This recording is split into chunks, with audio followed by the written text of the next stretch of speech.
hermana, mi hermano, gloria al nombre de Jesús. Contento una vez más de estar compartiendo con ustedes lo que Dios está haciendo en nuestras vidas, lo que Dios se está moviendo, cómo Dios se está glorificando con poder en nosotros. ¿Cuántos dicen amén? ¿Cuántos dicen gloria a Dios?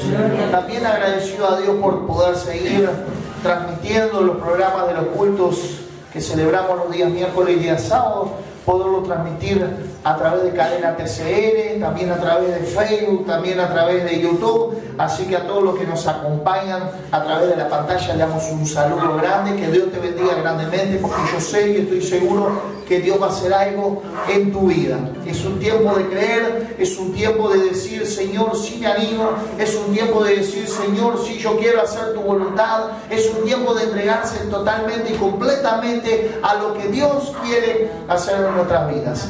Muchas veces es difícil aceptar lo que Dios planea, porque no está dentro de nuestros planes. Pero eso es cuando nosotros no vivimos un plan acorde al plan de Dios. Todo nos va a caer mal. Pero cuando nosotros nos ponemos en las manos de Dios y empezamos a vivir una vida acorde a la voluntad de Dios, sus planes son buenos para nuestras vidas.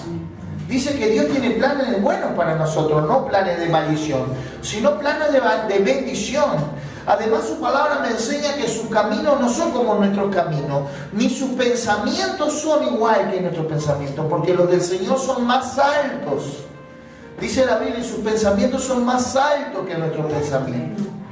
Pero nosotros estamos limitados por lo que vemos o por lo que sentimos. Porque el sentir de nosotros muchas veces nos lleva a dejar de creer en Dios. Porque nos pasan cosas que nos duelen y decimos, che, ¿será verdad que Dios existe? ¿Será verdad que Dios está conmigo? Pero te invito a que lo pruebes a Dios. Porque dice la Biblia que Dios no puede ser tentado, pero no habla nada sobre probarlo a Dios. Es más, Dios nos invita a que lo probemos. Allí en Malaquías 3, el Señor dice al pueblo, porque me habréis robado. Y después dice, ¿qué te hemos robado? En la ofrenda y de los diezmos. No vamos a hablar ni de la ofrenda ni de los diezmos, porque ya lo hemos entendido eso. Pero sí, que en ese mandato del Señor le dijo, me habréis robado. Y el Señor le dice, probadme ahora en esto. Y no lo quiero sacar del contexto. En ese momento él decía, probadme ahora en esto, si ustedes no cumplen conmigo, si yo no abro la ventana de los cielos para derramar bendición. Ahora bien, el Señor también, esa palabra nos lleva a nosotros en todo lo que queremos emprender en el Señor, en la voluntad de Dios, no en la voluntad de uno mismo. En la voluntad del Señor, que es buena, que es perfecta, no de lo que uno quiere, porque muchas veces nosotros queremos hacer lo que queremos y que Dios haga lo que nosotros queremos. Pero esto no funciona así. Dios nos creó con un plan, con un propósito, que podamos disfrutar de todo lo que hay. Porque a ver, cuando Dios hizo al hombre y lo metió en el huerto del Edén, ¿qué dijo? Disfrutar todo lo que hay. Una cosa te demando, que no comas del fruto del conocimiento del bien y del mal, porque en verdad perecerás. ¿Y qué hizo el hombre y la mujer? Pues todo el mundo le echa la culpa a la mujer, pero pobrecito, el hombre tenía más culpa que ella, porque Dios le dijo a él que no comiera. Y los dos pecaron y fueron destituidos de la gloria de Dios y fueron destituidos del Edén. Tenían todo para disfrutar y culpa del pecado tenemos que pagar el precio. Entonces Dios me enseña que cuando uno se equivoca, cuando uno vive equivocadamente, va a tener que pagar una consecuencia, va a tener que pagar un precio. Pero yo quiero decirte algo hoy, a ti que estás escuchando y a ti que estás escuchando a través de la pantalla. Cristo pagó el precio por nosotros. Y no es que no vamos a pasar nada, porque la vamos a padecer, pero es que vamos a pasarla diferente.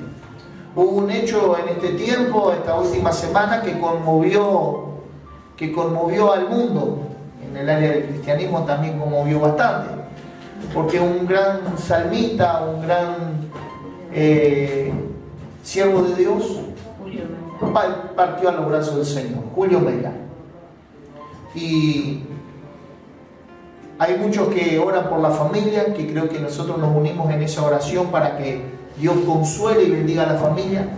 Pero él dejó un legado, Y es un legado de servicio al Señor, un legado de amor al Señor, un legado de que aunque la situación esté difícil, confiar en el Señor. Él nunca renegó de nuestro Dios.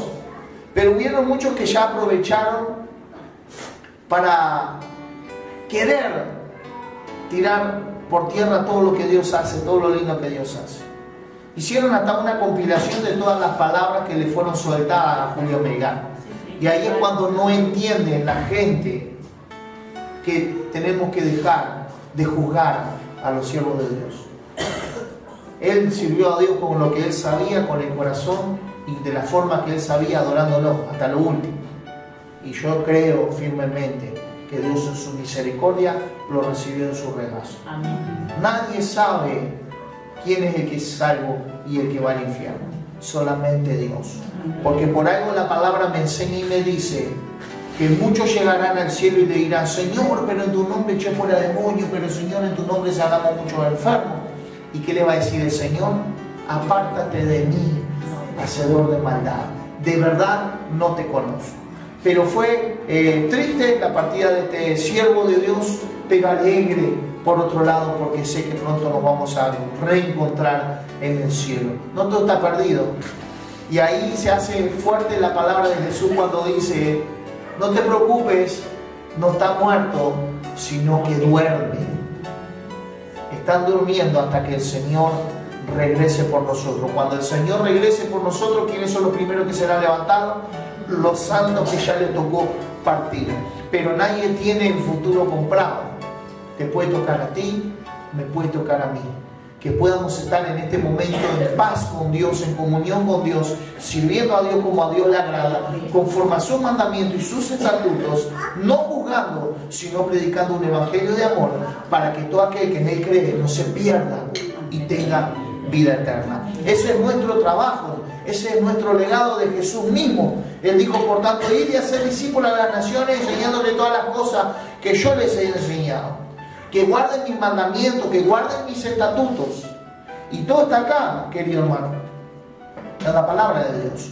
Basta abrirla, leerla, pedirle a Dios que nos dé entendimiento para poder entender verdaderamente lo que estamos leyendo. Y yo sé que Dios hará una obra grande en nuestras vidas. ¿Cuántos dicen amén? Amén. ¿Cuántos dicen gloria a Dios? Gloria a Dios. Yo ya sé que el cielo está descansando en la presencia ahí del Señor, está esperando el día que el Señor venga por su iglesia, por su novia, por su esposa. Todavía falta un tiempo. Hablaron mucho sobre la esposa, ¿no? La esposa del Cordero, donde fuimos allí en Rivera. Y todavía falta un tiempo. Estamos en los tiempos de todavía ser novio, de que todavía el novio nos venga a buscar. En la tradición, la novia se preparaba para cuando el novio viniera, pero en realidad no sabía que ahora venía el novio. No sabía si era de día, si era de noche, pero ella solo sabía que él iba a volver por ella, en esa promesa. Y esa es la promesa que nosotros hoy en día tenemos que esperar, pero muchas veces por otras cosas nos olvidamos. Y es la promesa de que Jesucristo dijo que Él va a volver por su iglesia, por su novia. Y eso somos nosotros. Cristo va a volver por nosotros. ¿Cuántos dicen amén? Amén. Pero tenemos que estar preparados, mi hermano. Y tenemos que estar preparados aún para el diario vivir en la tierra. Porque mire que Jesucristo mismo lo anunció y lo dijo: mire que en la tierra tendréis aflicciones. ¿No lo dijo el Señor Jesús? Yo no estoy inventando nada. Jesucristo dijo: en la tierra tendréis aflicciones. ¿Pero qué siguió diciendo después? No temáis, porque yo he vencido al mundo. Amén. Si Cristo venció, ¿cómo no lo vamos a hacer nosotros? Pero tenemos que estar preparados para eso, para cuando el Señor vuelva por nosotros. Yo lo que le tengo que hacer es pedirle un favor a Esteban Eliel. Si me puedes conseguir mi Biblia, Esteban, porque no la encuentro acá. Y esta no es mi Biblia y no la veo. Gloria al nombre de Jesús. Y el Señor hoy va a hablar a nuestras vidas. ¿Cuántos dicen amén? Amén. Así que quiero invitarle, mientras Esteban me trae mi otra espada, porque esta es una daga media chiquita y ya no veo muy bien lo que estaba allí. Cuando me traiga la otra con la letra un poquito más grande, vamos a leer la palabra del Señor. Pero mientras tanto, hacemos una oración para que Dios nos ministre. Señor y Dios de la gloria, gracias, Señor, por tu presencia, por tu amor y tu misericordia.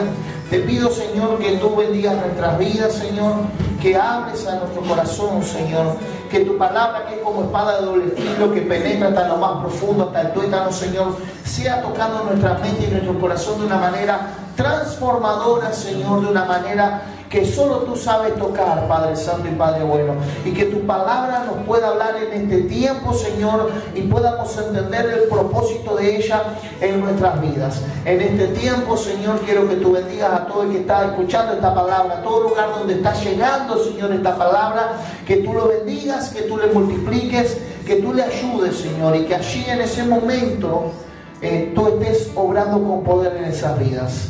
En el nombre de Jesús de Nazaret, entregamos todo a ti, Señor. Úsame como instrumento en tus manos para tu gloria. En el nombre de Jesús te decimos amén y amén.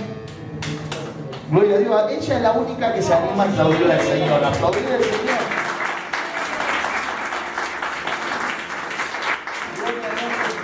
Gloria al Señor.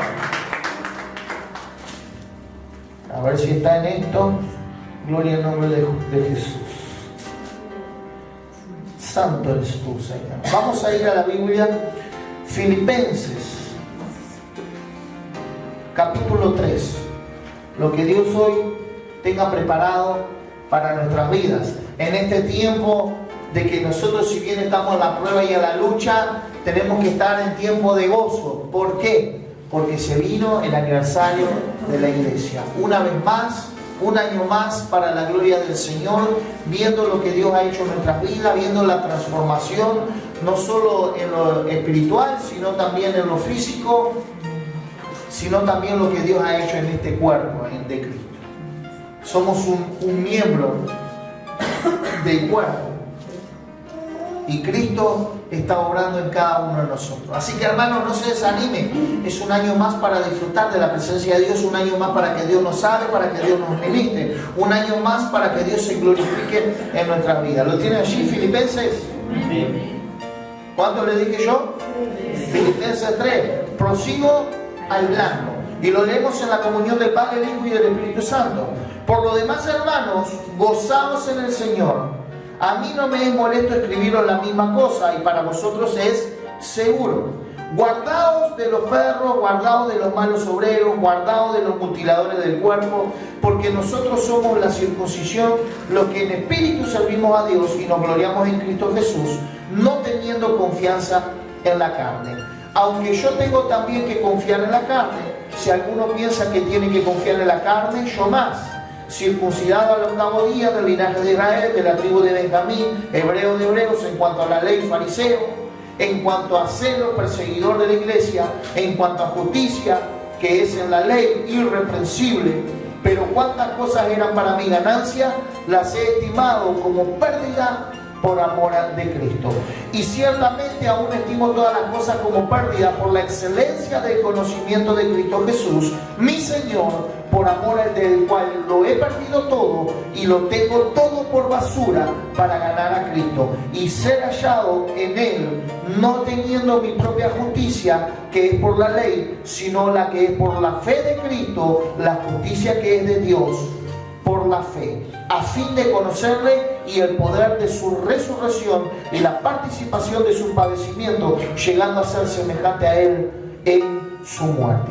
Qué tremenda palabra que nos enseña el apóstol Pablo en este día. Un apóstol Pablo que le está escribiendo a la iglesia en Filipo, que empieza de una manera bastante linda, pero fuerte a la vez. Porque él se presenta diciendo, no, a mí no me es molesto escribirlo varias veces, y para ustedes es seguro que yo les siga escribiendo estas cosas. De la manera que él enseñaba, de la manera que él le predicaba al pueblo. El apóstol Pablo, el apóstol de los gentiles, porque la gracia y la misericordia de Dios se extendió. Pero mirá a quién fue elegir a Dios para hacer algo tremendo y algo grande. Junto al apóstol Pablo, a Saulo de Tarso. Y él se describe a sí mismo como judío de judío. Es más, en la ley, fariseo. Cuando nosotros leemos la Biblia en todo su contexto en el Nuevo Testamento y nos habla de la vida de Jesús, ¿quiénes eran los que estaban en contra de Jesús? Los fariseos y los saduceos. Es más, entre ellos no se llevaban, pero cuando tenían que ir en contra de Jesús, se aliaban y se juntaban para ir en contra de Jesús. Mirá hasta dónde llegaba el impacto de Jesús en la vida de los demás, que hacía que se unieran enemigos. Dice que Poncio Pilato y Herodes, en el tiempo que Jesucristo fue crucificado, cuando él estaba yendo a ser juzgado, no se hablaban entre ellos. Pero después que Jesús tuvo ese trato con ellos, se empezaron a llevar de una manera diferente. Esos pequeños detalles que uno se los va perdiendo y que nos va enseñando el Señor por revelación. Y si uno lo lee en la historia, ellos tenían una vida, no se llevaban, se odiaban el uno al otro por un tema político. Pero después que Jesús llegó a sus vidas, sin decir ni una palabra, porque el Señor Jesucristo, cuando compareció ante la justicia, cayó por amor, ellos empezaron a llevarse de una manera diferente, porque el poder de Jesús es transformador en nuestras vidas. Jesús es transformación en nuestras vidas. Y el apóstol Pablo lo enseña de esta manera, porque él lo dijo así, mostrando lo que él era y lo que él creía. Pero primero nos da una advertencia sobre todas las cosas. Guardaos de los perros, guardaos de los malos obreros, guardaos de los mutiladores del cuerpo. ¿Saben que esto es tremendo? Porque en la antigüedad era tanto el amor que la gente tenía por Cristo que no tenía miedo de entregarse a las autoridades para que los mataran. ¿Saben que en los tiempos de cuando la iglesia de Jesucristo empezó a crecer, la primera iglesia, la iglesia primitiva, la iglesia donde estaba el apóstol Pedro y donde estaba el apóstol Pablo, la iglesia de los apóstoles, ¿saben que cuando empezó a crecer, a Roma no le gustó la situación? Y el imperio romano se hizo cargo de subsanar el problema. ¿Y cómo lo hacía? Enviaba a la muerte a los que predicaban la palabra del Señor. Entonces tenían que predicar de una forma como escondidos, tratando de que no los apresaran. Pero era tal el amor hacia Cristo y era tal el convencimiento de que si nosotros morimos, para nosotros el morir es ganancia, que el pueblo se empezó a entregar. No esperaban ni a que lo buscaran, se presentaban ellos delante de las autoridades y decían que eran cristianos. ¿Para qué? Para que los mandaran a morir. ¿Hasta dónde puede llegar un ideal? Pero ahí el apóstol Pablo empieza a decir, tengan cuidado. Muchos lo aplicamos para mismo dentro de la iglesia, ¿no? Cuidado con los perros, guardados de los malos obreros. Y lo metemos en la iglesia y decimos, esos son aquellos que no quieren hacer la voluntad de Dios. Pero hoy Dios nos está hablando de otra cosa. Cuídate de todo aquel que quiera hacer daño en lo que Dios está haciendo en tu vida. Cuídate de aquellos de que en verdad no te quieren ver bien, sino te quieren ver sufriendo. Te quieren mutilar no solo el cuerpo, sino el alma, el espíritu. Te quieren despedazar. ¿Sabes lo que es mutilar o no? Picar en pedacitos. No se conforma con matarte, con quitarte tu vida espiritual, que lo que quiere es mutilarte, quiere destruirte, quiere destrozarte. No le interesa verte bien. Y el apóstol nos enseña y dice, tengan cuidado con esa persona. Es más, tenemos que tener cuidado, pero la Biblia misma me enseña que tengo que cuidar yo mi vida. Más que de ello, tengo que cuidar de obtener la salvación en el Señor. La palabra nos enseña, dice, creo en el Señor Jesucristo, serás salvo tú y toda tu casa. Pero nosotros ni siquiera somos salvos nosotros, ¿cómo se va a salvar mi familia? Porque estamos tambaleando en esa salvación. La salvación hay que cuidarla cada día de nuestras vidas. Dice la palabra de Dios que la misericordia de Dios se renueva ¿cuándo? Cada día, cada mañana se recuerdan tu misericordia, Señor. Entonces cada día tenemos que venir al trono de gracia de Dios para que Dios nos hable, nos llene, nos ministre. Cada día. Se trata de cada día sobrepasar la prueba y la lucha, de cada día decidir levantarme a pelear esta batalla hasta el final. Pero me tengo que cuidar de aquellos que no quieren que Dios haga su voluntad en mi vida. Muchos que pensamos que son nuestros amigos, pero en vez de querer el bien, quieren vernos destruidos. Tengamos cuidado de esas personas. Y ahí él empieza a dar un detalle de su vida. Pablo empieza a decir, guardaos, bueno, el 3 dice, porque nosotros somos la circuncisión, lo que en espíritu servimos a Dios y nos gloriamos en Cristo Jesús, no teniendo confianza en la carne. Y esto sí está hablando para la gente ya que tiene un nivel espiritual donde ya ha conocido a Dios, donde ya ha vivido experiencia con el Señor. Esa experiencia que Dios quiere tener con cada uno de nosotros. Esa experiencia que Dios quiere tener contigo. Una experiencia que es algo hermoso. Porque yo te puedo decir cómo se mueve Dios en mi vida. Pero si vos no lo vivís, no vas a saber nunca lo maravilloso que es tener a Cristo en nuestra vida. Esa experiencia, lo que pasa es que tenemos que entender cómo es que Dios obra en nuestras vidas. Porque nos hacemos un matete, nos hablan tanto de Jesús y del Espíritu Santo y de Dios, que llega un momento que nos empezamos a perder en dónde estoy parado y qué es lo que estoy viviendo. Pero nosotros tenemos que tener claro en esa Trinidad, Dios Padre, Dios Hijo y Espíritu Santo. El Padre que está en los cielos, el que creó todas las cosas, todo lo que hay. El Hijo, el que vino a la tierra y se hizo hombre para cargar el pecado de la humanidad y darnos salvación a nosotros. Y el Espíritu Santo, que es la promesa del Hijo, de que iba a estar con nosotros el resto de nuestras vidas. Porque Jesús dijo, tiene que esperar que va a venir el Consolador, que va a estar con ustedes siempre, y es el que los va a guiar. Y hoy en día somos guiados por Dios por intermedio de su Espíritu Santo, que es el que nos muestra el camino. Ahora él dice, bueno, tenemos lo que somos de la circuncisión, lo que hemos dejado lo mundano y empezamos a vivir más en lo espiritual. Igual tenemos que tener cuidado, no teniendo confianza en la carne, aunque yo tengo también que confiar en la carne. Si alguno piensa que tiene que confiar en la carne, yo más decía, uy, qué trabalengo y qué difícil que se me puso. Porque él recién me dice que vivimos en el espíritu y que tenemos que tener cuidado con la carne, pero él dice que teniendo que confiar en la carne es el más. Porque nosotros no podemos dejar que la carne nos domine. Cuando hablamos de la carne, hablamos de nuestro cuerpo, el templo del Espíritu Santo. Cuando hablamos de la carne, tenemos que entender que lo que yo hago en lo espiritual se va a trasladar a mi cuerpo. Así que si yo estoy viviendo en la presencia de Dios, una gloria sobrenatural de Dios sobre mi vida, una gloria espectacular de Dios sobre mi vida, lo voy a ver reflejado en mi cuerpo. ¿Y saben por qué yo lo sé eso? Porque la Biblia mismo me enseña que cuando Moisés subió al monte a hablar con Dios y estuvo allí en el monte clamando y orando y hablando directamente con Dios, cuando bajó, como bajó, diferente, su rostro resplandecía. Y saben que le estaba metiendo tanto miedo a la gente que Moisés empezó a tener que caminar con un velo para que el brillo de su rostro no encandilara a lo que venían de frente. Qué tremendo las cosas que hace Dios.